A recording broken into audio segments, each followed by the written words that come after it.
अगर आप हॉकी की गेम को फॉलो करते हैं तो आपने एक चीज को तो जरूर नोटिस किया होगा कि जितने भी बड़े बड़े टूर्नामेंट होते हैं FIH के, और उनमें से जिन टूर्नामेंट के आयोजन भारत में होते हैं, जो मैच भारत में होते हैं बड़े टूर्नामेंट के, वो उड़ीसा में ही क्यों होते हैं। अब कई लोग कहेंगे भाई साहब उड़ीसा तो हमारा वो है ना स्पॉन्सर, तो इसलिए होगा ये। पर नहीं भाई साहब, और भी कई कारण हैं। तो आपके जितने भी इस पर डाउट है उन सब डाउट को हम यहाँ पर क्लियर करेंगे, और अभी कौन कौन से टूर्नामेंट वहाँ पर होने हैं, क्या बेनिफिट है इसके। तो उड़ीसा दुनिया भर में हॉकी का हब बन रहा है। अभी भुवनेश्वर और राउरकेला में भी 15वां हॉकी वर्ल्ड कप खेला जा रहा है। 2018 में 14वां हॉकी वर्ल्ड कप जो खेला गया था वो भुवनेश्वर में ही खेला गया था बस। इससे पहले champion league, world league, Olympic जो क्वालिफायर मैच हुआ था 2020 का, इसके अलावा हॉकी प्रो लीग जैसे टूर्नामेंट के कई मैच उड़ीसा में आयोजित होते हैं। ऐसे में सवाल उठता है कि अंतर्राष्ट्रीय हॉकी महासंघ यानी कि FIH के लगातार तमाम बड़े इंटरनेशनल टूर्नामेंट उड़ीसा में ही क्यों और किसी जगह पर क्यों नहीं। तो इन सभी बातों पर एक क्लियर सा आंसर लेने के लिए पहले तो हॉकी इंडिया के जो प्रेसिडेंट हैं दिलीप तिर्की, उनसे बात की गई, और साथ में खेल के कुछ जो एक्सपर्ट हैं उनसे भी बात की गई। हम आपके सामने लेके आए हैं। इन लोगों ने जो कारण बताए हैं वो सब हम एक स्टोरी के जरिए जानेंगे। साथ ही राज्य में इस खेल से जुड़ी सभी सुविधाओं के विस्तार को भी समझने की कोशिश करेंगे। तो बात करते हैं पहले पॉइंट की।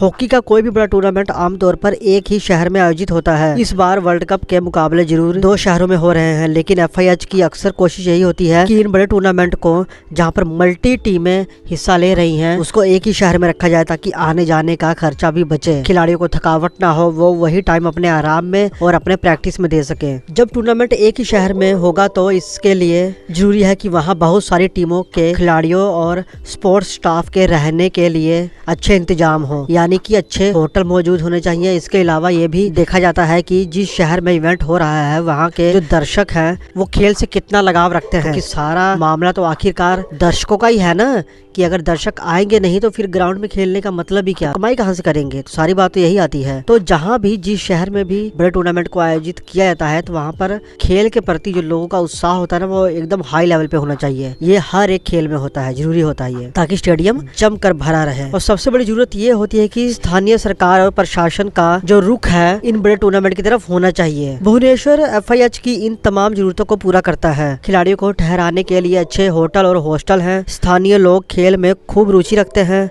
और बड़ी संख्या में टिकट खरीदकर मैच देखने जाते हैं। शहर में रिहैब सेंटर भी है। अगर कोई खिलाड़ी टूर्नामेंट के दौरान चोटिल हो जाता है तो उसके ट्रीटमेंट का अच्छा इंतजाम है। स्थानीय सरकार खुद हॉकी को प्रमोट करती है, सबसे बड़ा रीजन तो यही है। और 2018 में भी उड़ीसा ने ही वर्ल्ड कप को स्पॉन्सर किया था। यहाँ का कलिंग स्टेडियम विश्व के बेस्ट स्टेडियम फैसिलिटी में से एक है।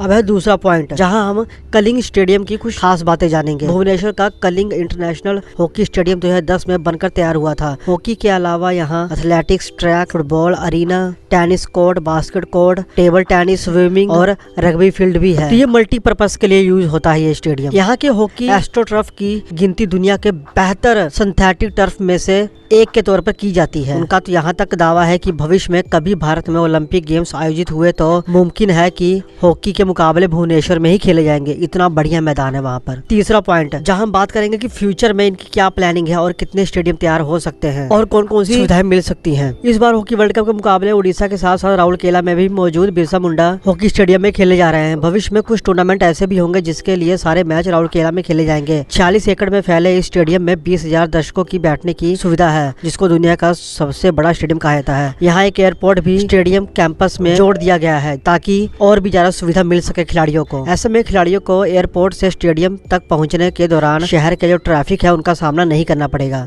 इस स्टेडियम में स्विमिंग पूल, आधुनिक मशीनों से लैस जिम, खिलाड़ियों के लिए हॉस्टल भी है। 5 स्टार होटल के साथ यहाँ पर टीमों की प्रैक्टिस के लिए 5 एस्ट्रोटर्फ स्टेडियम भी मौजूद हैं। अब आता है चौथा पॉइंट।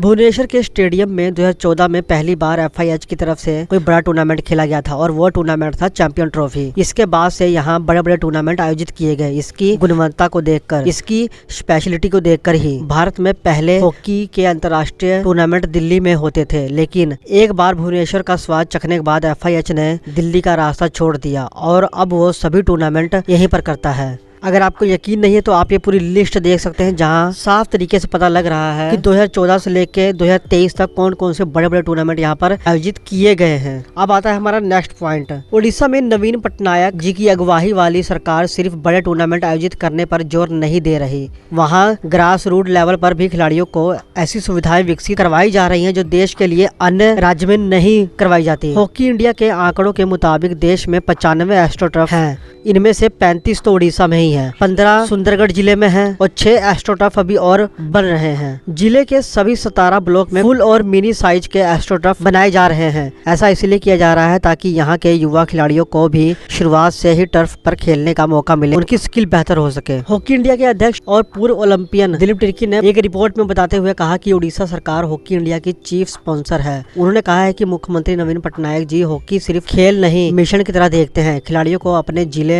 में ट्रेनिंग दिलाने की कोशिश की जाती है। वहाँ पर राज्य भर में भी होने वाले सैकड़ों छोटे बड़े टूर्नामेंट के लिए टैलेंट की तलाश की जाती है। फिर पानपोष हॉकी अकेडमी में उन्हें हाई लेवल की ट्रेनिंग दी जाती है। नेशनल और इंटरनेशनल लेवल के खिलाड़ियों को उड़ीसा में सरकारी नौकरी भी मिल जाती है। तिर्की जी ने कहा है कि दूसरे राज्यों की सरकारें भी हॉकी को बढ़ावा देने के लिए आगे आ रही हैं, उनसे और भी बातचीत अभी चल रही है। अभी तक उड़ीसा जैसा सहयोग हमें कहीं से नहीं मिला। तो ये तो है उड़ीसा की पूरी कहानी। आपको इसमें से बेस्ट पार्ट कौन सा लगा? आपको क्या लगता है कि इसके टक्कर में और कोई राज्य एक बेहतर स्टेडियम खड़ा कर पाएगा? जैसे दिल्ली से सभी टूर्नामेंट अब उड़ीसा में शिफ्ट हो गए, क्योंकि यहाँ पर बहुत हाई लेवल की फैसिलिटी दी जाती है और जो स्टेडियम है, जो स्टेडियम की क्वालिटी है, जो एस्ट्रोटर्फ की क्वालिटी है, वो विश्व भर में प्रसिद्ध है। क्या कोई राज्य ऐसा आएगा जो ऐसी ही बेस्ट क्वालिटी वाला एस्ट्रोटर्फ स्टेडियम बनाकर उड़ीसा से उनके ये बड़े बड़े टूर्नामेंट का आयोजन अपने राज्य में करवाने की हिम्मत कर सकेगा? जो भी आपके विचार है मुझे कमेंट करके जरूर बताइए। मिलेंगे नेक्स्ट वीडियो में, तब तक के लिए जय हिंद।